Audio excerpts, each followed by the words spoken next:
With me, we have Assistant Attorney General Melissa Palapu, who serves as the chair of the Michigan Human Trafficking Commission.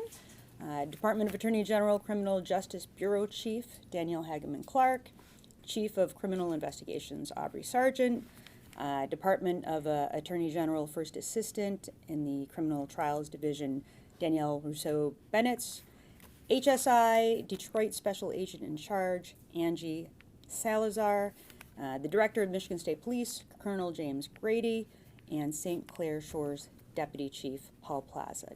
Did I get everybody? Robin. Oh, Robin. I'm sorry. Robin Liddell, who is our division chief of our criminal division in the Department of Attorney General.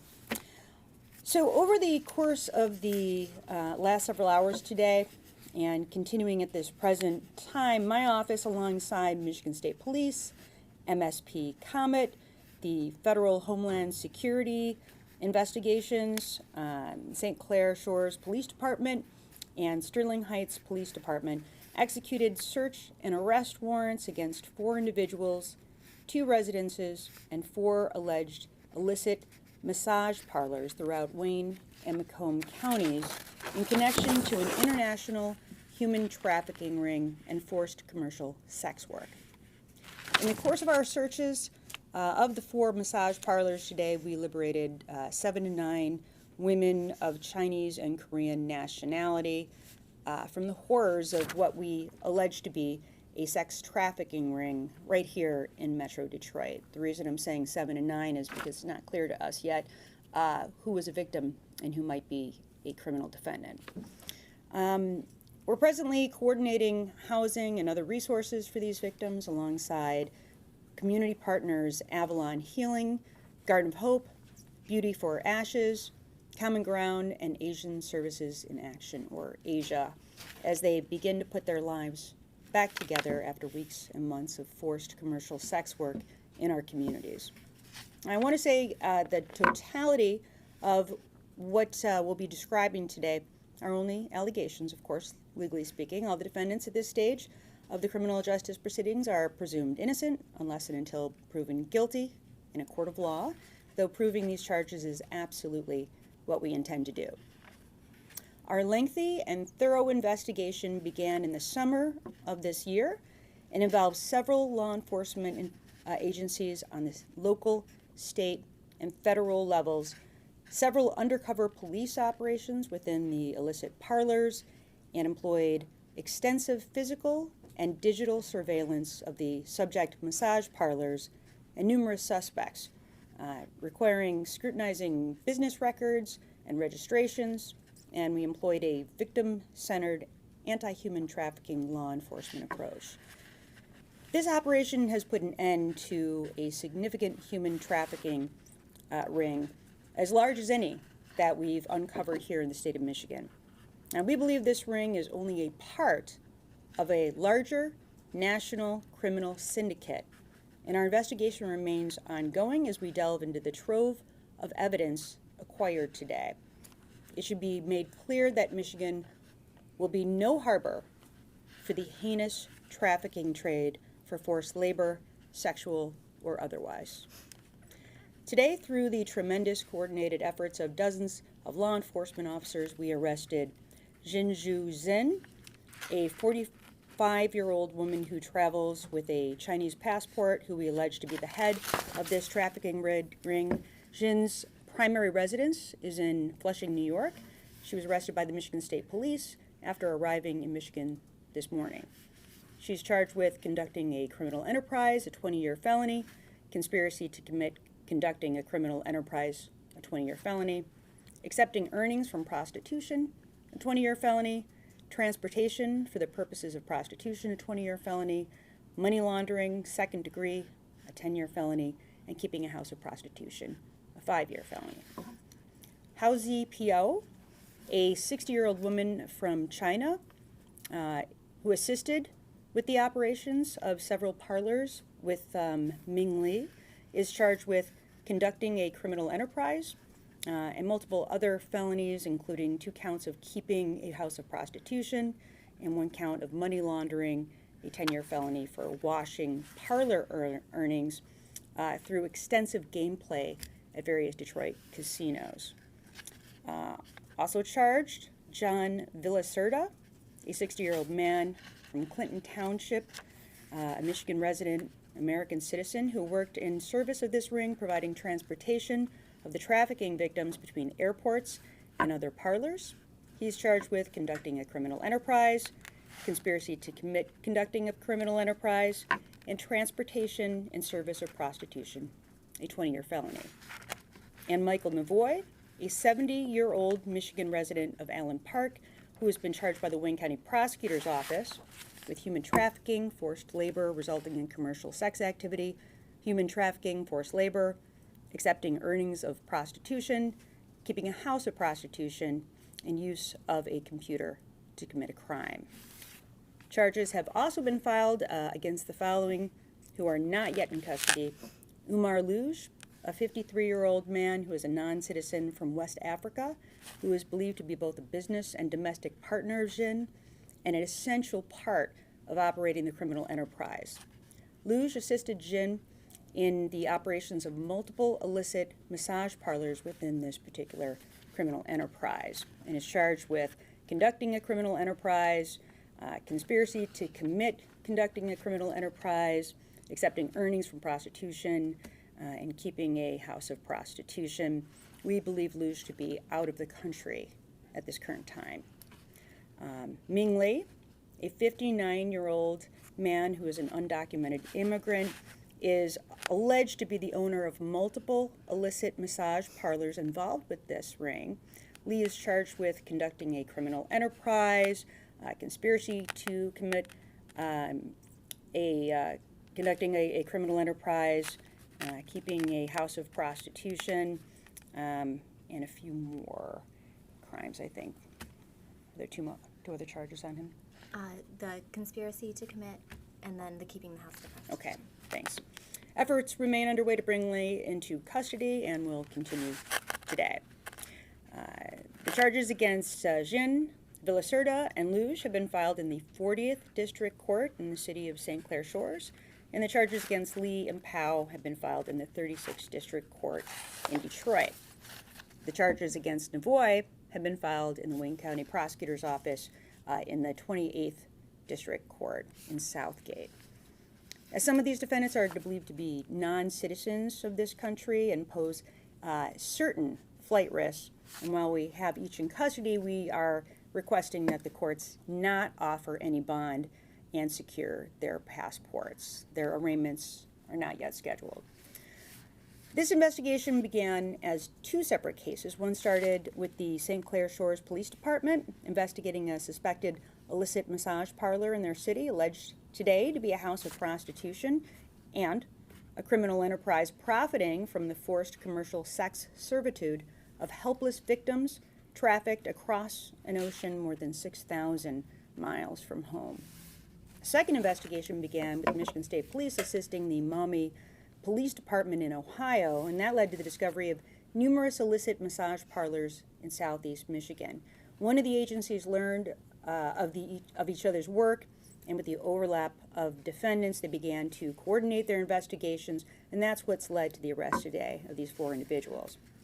Through physical surveillance efforts, our investigative team observed various members of this alleged criminal enterprise moving between parlors, airports, casinos, and residences, and were able to piece together a clear picture of how this trafficking ring conducted its operations here in Michigan, and we look forward to detailing this investigation much more completely in the courts. In addition to the arrest warrants for each of the charged individuals, our operation today executed search warrants at 4 alleged illicit massage parlors in Wayne and Macomb counties.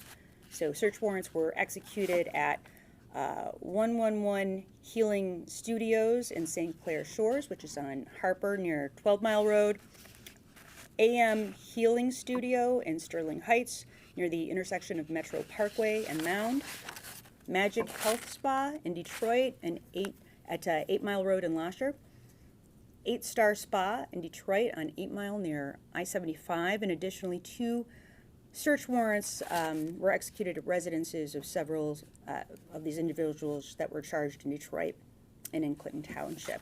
And while evidence is still being processed and accounted for, preliminarily, I can say that our officers seized numerous cell phones, business documents, bank records, cash, computers, vehicle, and more evidence. And as we continue to process all of it and speak with the victims that were uncovered today, we sift through all that we'll collect and learn in the weeks ahead, the investigation remains very active and ongoing and a very expansive endeavor. And it's possible that this ring represents only a small portion of a much larger criminal conspiracy. Our efforts will continue to root out human trafficking wherever we find it across the state. And right here in Michigan and throughout the country, men, women, and children are forced into commercial sex work, domestic servitude, and other forced labor in what we can only call a form of modern-day slavery. Unfortunately, human trafficking is thriving and growing as a criminal industry worldwide. I have here in my office worked to lead the fight against these horrendous crimes by charging criminal cases under the state law banning human trafficking in Michigan, and we've continued prosecutions into both sex and labor trafficking. My commitment in prosecuting these cases, though sometimes poorly understood in courtrooms across the state, remains steadfast and unwavering. And I'm also hopeful that our human trafficking legislation, sponsored by Representative Kelly Breen, will be passed the Michigan House next week. And this case truly highlights why our laws need to be changed to better protect victims of trafficking. And I anticipate strong bipartisan support following its unanimous passage through both the Senate and the House Judiciary Committee. And again, just on a status with that, we are awaiting a vote of the full House in the House of Representatives. I was told that this was going to be voted on the other day, and then suddenly it was pulled from the agenda. I can't think of a single reason why even one member of the House of Representatives would vote against this, and I urge them to get these bills passed as quickly as possible. We badly need them here in the state of Michigan. I'm so grateful and thankful to the many partners my office has had in this investigation. These arrests, the takedown of 4 illicit massage parlors, the liberation of various victims of human trafficking today in our communities, all the result of an incredible effort by several law enforcement agencies represented by the men and women standing up here with me now. If you are a victim of human trafficking or you've identified someone you think might need help, please contact the National Human Trafficking Resource Center at 888-373-3788, or you can text 233-733. This national toll-free hotline is available to answer calls and texts and chats from anywhere in the country, 24 hours a day, 7 days a week, every day of the year, and all calls are confidential. Additionally, resources are available, including some red flags to help identify human trafficking on my department website at mi.gov/human trafficking, and I encourage each and every one of you, media, residents alike, to familiarize yourself with the signs of how to respond if you have identified what you believe to be a human trafficking victim. I want to offer my very sincere thanks to the St. Clair Shores Police Department, including Deputy Chief Paul Plaza, Detective Jesse Smith, and Sergeant Tim Pickens, to the Michigan State Police, including, of course, Colonel James Grady, Detective Lieutenant Ed Price, Detective Sergeant Les Rochford, and Detective Sergeant John Walden, and MSP Comet. Homeland Security Investigations, including Special Agent in Charge Angie Salazar, Special Agent Emily Zabracki, Special Agent Kyle Galbraith, and Special Agent Argent Palumbo, right? And TSA Investigations, and all the amazing community partners and victim advocates who are there to support victims of these very heinous crimes. And I also want to thank Kristen Cartwright from the Wayne County Prosecutor's Office, who's handling the case in Wayne County. So thanks to everybody, and now we are going to have Colonel Grady address everyone. Good afternoon. It's great to see everyone this afternoon. Thank you, Attorney General, for having me here today. Thank you for your partnership we have developed between our two agencies. The investigation moved a lot more quickly with the support of the Assistant Attorney Generals that have been assigned. Criminals do not recognize borders between city, county, and the state. I want to thank St. Clair Shores and Sterling Heights Police Departments this afternoon, the Wayne County Prosecutor's Office and the Homeland Security Investigations, the Detroit office for all of the hard work that our detectives have been working together to save those who were impacted by human trafficking. It really does take a collaborative effort to have success in this. I am extremely proud of the work that the 2nd District Special Investigative Section, the Trafficking and Abduction Group, our MSP Victim Advocates, and our MSP Gaming Section have been doing excellent work. And while we remain committed to investigating human trafficking here in Michigan, we are also working to educate our communities on the signs of human trafficking through programs such as Truckers Against Trafficking. Our motor carrier officers have partnered with this organization since 2015. Again, the collaborations are extremely important for us to have success. To report suspected human trafficking, I'm going to provide a number to you. It's 1-888-373-7888. The Michigan State Police has other platforms in which you could call in through 1-800-MISH-TIP, OK to say. There are a number of ways to provide information so that we can follow up and properly investigate so that we can reduce human trafficking. It is, one person being trafficked is way too many. But it really does truly take not only us in the criminal justice community, but the residents across this state to assist us as well. So please utilize those platforms to make us aware of human trafficking that is ongoing in your area. Thank you.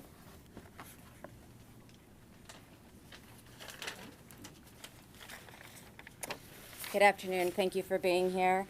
I am Andrew Salazar. I am the Special Agent in Charge for Homeland Security Investigations, HSI, here in Detroit. And as you've already heard, in order to truly fight human trafficking, partnerships are key. And so I want to start by thanking and extending my gratitude to the Michigan Attorney General's Office, Michigan State Police, the St. Clair Shores and Sterling Heights Police Departments, TSA Investigations, and all of our law enforcement partners who assisted in today's operation.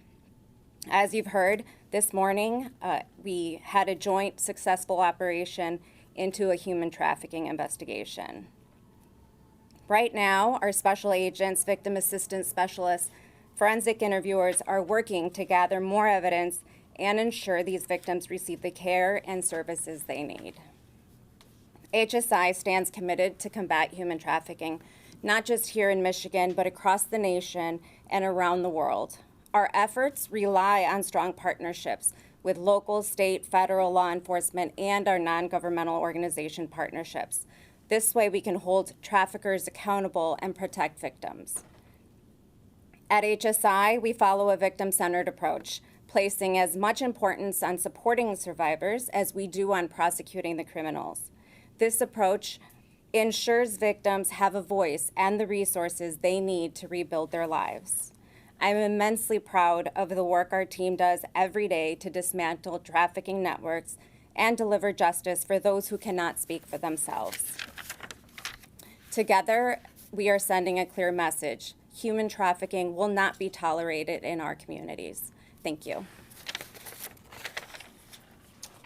Good afternoon. I'm Paul Plaza, Deputy Chief, St. Clair Shores Police Department. Again, thank you to all the law enforcement partners we have. I think this is a great example of see something, say something. In our town, at least, it started off with residents or citizens seeing something suspicious, taking that step to report it. Our detectives investigated, found out that it was much larger than we suspected. And again, having the cooperation of all the law enforcement community, federal, state, county, all levels, our detectives did a fantastic job, along with all officers. So for the officers out there on the street, the ones conducting the search warrants, making the traffic stops, thank you for your hard work. This is a problem that probably goes on more than people realize. It is important, again, I'll reiterate, when you see something that looks suspicious, there's probably something to it, please report it. There's agencies that will, as we did, investigate it and use the resources available to conclude this and get victims to safety and arrest those who need to be arrested. So, again, thank you very much. That's all I have. All right. Well, with that, guess we'll take some questions. Yeah, Ed, can you please talk about the victims? I think you say 7 to 9, Right. and where are they from? They're from China and also from Korea. And we've not established yet whether it's North or South Korea or both. And have they helped at all? I don't know if there's a language barrier, but have they been able to talk about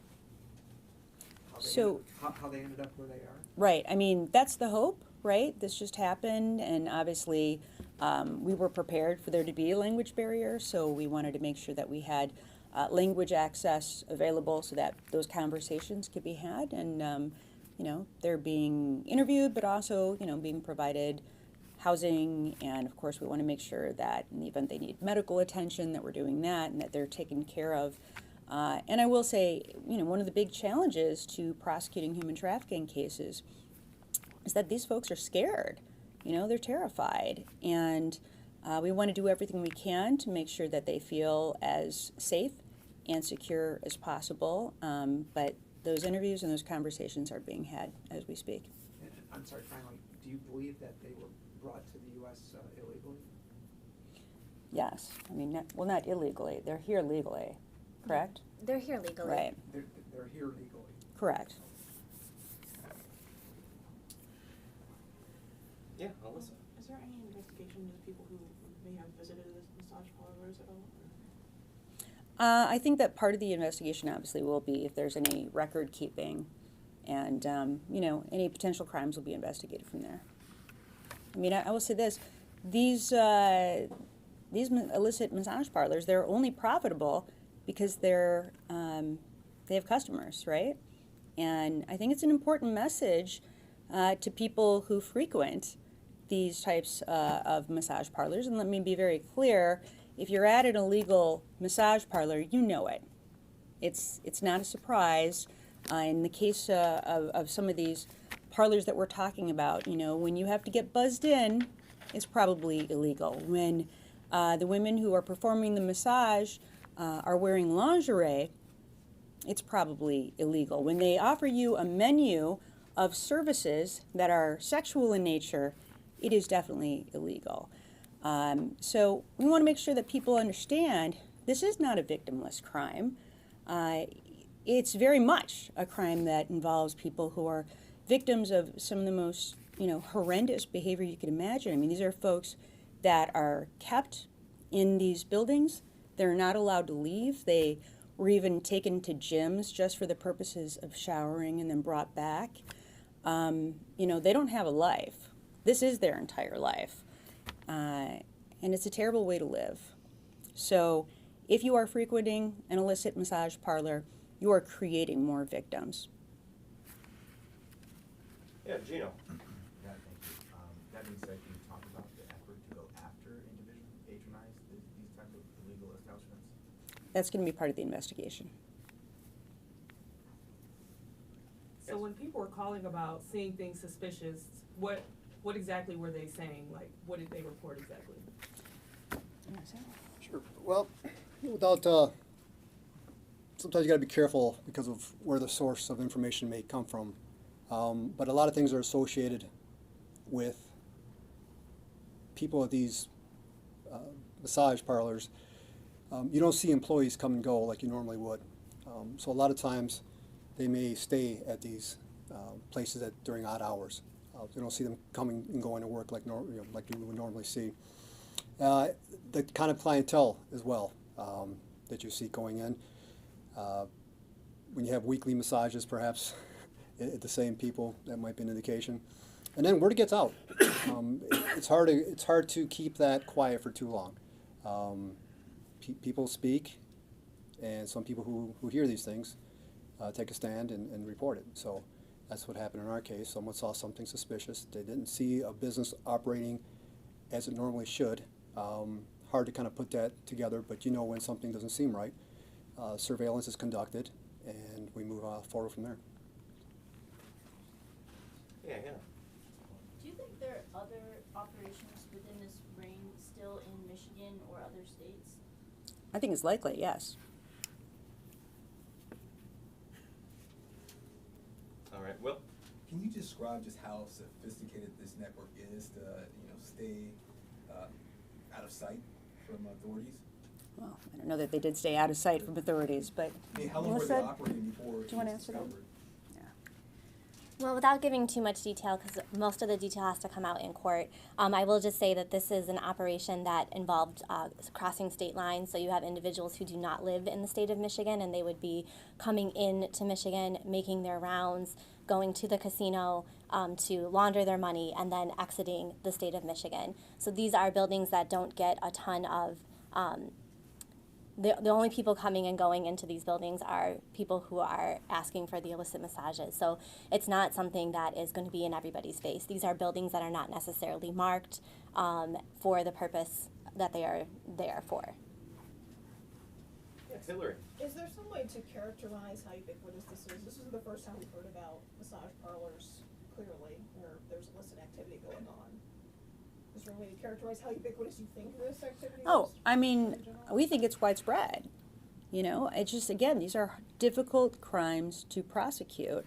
And that's probably why you don't see, more investigations and prosecutions. And again, part of it has to do with the fact that you have victims that are, very reluctant to testify, and where it's difficult for them to do so, especially here where you have people who, they're not from the United States. They might not have anybody at all here, and may have been promised something in exchange for coming here, and that they might be able to work off a debt that they can never actually work off.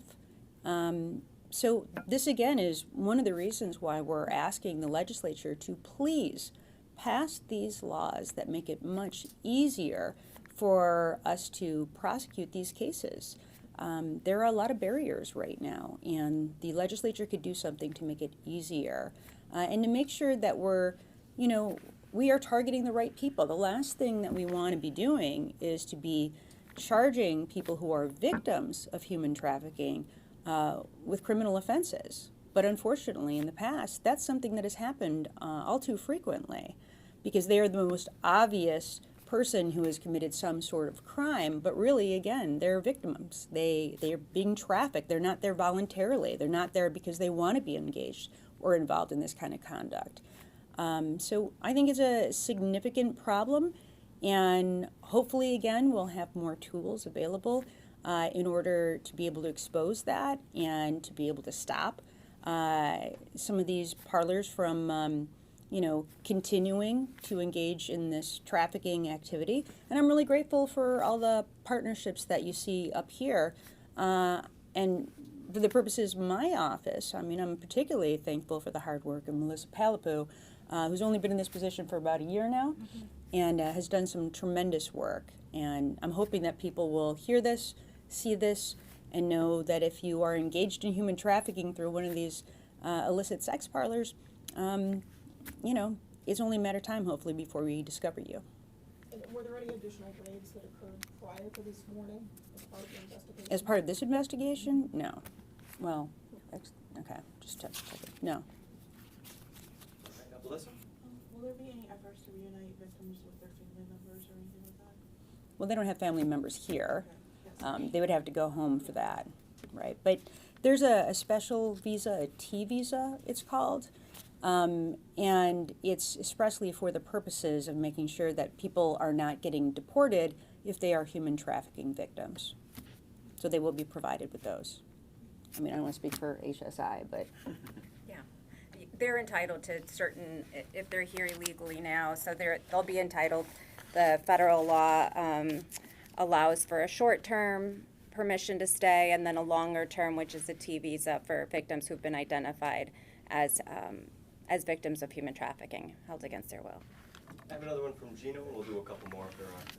Nessel, you mentioned that new legislation will make it easier to charge these types of crimes. Can you just mention what legal mechanism you might be talking about that would make it easier, make your life easier? Glad that you asked. I have the list here.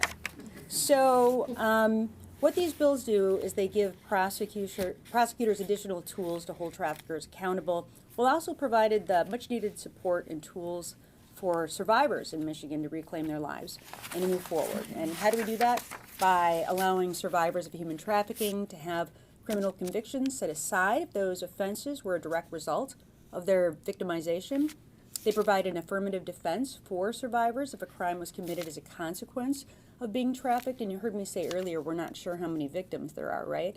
Sometimes you have people who have been trafficked, but then they move to another station where they're actually now part of this criminal enterprise that is, holding people captive. So, that is an issue. Modifying safe harbor protection for minors who are victims of sex and labor trafficking. It sets criteria for expert testimony in human trafficking cases. It would add to the hearsay exception and allow for such statements to come in if they were made not only by a victim of domestic violence, but also a victim of human trafficking. They'd expand the reach of the statute that allows for admission of other prior similar acts to include admission of other acts of commercial sexual activity, prostitution, and human trafficking instead of only domestic violence or sexual assault cases. And it would help hold perpetrators of these crimes accountable by allowing jurors to consider an abuser's or trafficker's true nature or the abusers and traffickers' plans regarding human trafficking offenses. Now, so I'm wrapping up my 6th year as Attorney General of this state. So that's 3 legislative terms that we've tried to get this legislation through. There is no excuse. There's absolutely no excuse for these laws not being passed. Again, we have a little bit more time in lame duck. We've already made it through one chamber, and I'm asking the House of Representatives to do their job and to help us pursue these heinous crimes and to assist survivors of them.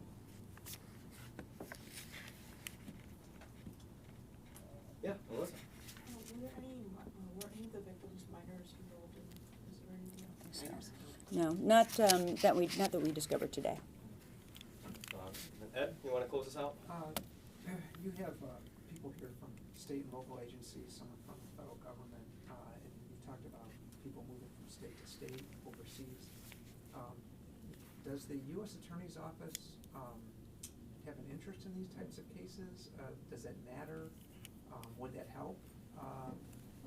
These are very complicated efforts. I'm wondering why some of this isn't in federal court. Well, we will probably be discussing this case with the U.S. Attorney's Office and seeing how we can work, further in collaborating in terms of federal crimes and state crimes. But at this point, we were the lead agency in terms of prosecuting agency. We obviously both have authority, right? We have state laws, and we have some pretty significant laws when it comes to human trafficking. But we work with federal partnerships, and we charge these particular cases. There may be other crimes that can be charged by the U.S. Attorney's Office. We'll see. All right. Hearing no more, thank you all very much for joining us today. As we had mentioned, we do have copies coming from the back of the room now. If you would like one of those fact sheets, we're all set. All right. Put your hand way up there. Kim's going to hand you one. That's going to have your... That was Michigan Attorney General Dana Nessel, joined by investigators to announce the arrests of several suspects allegedly involved in an international human trafficking ring. 2 of the suspects are Michigan residents.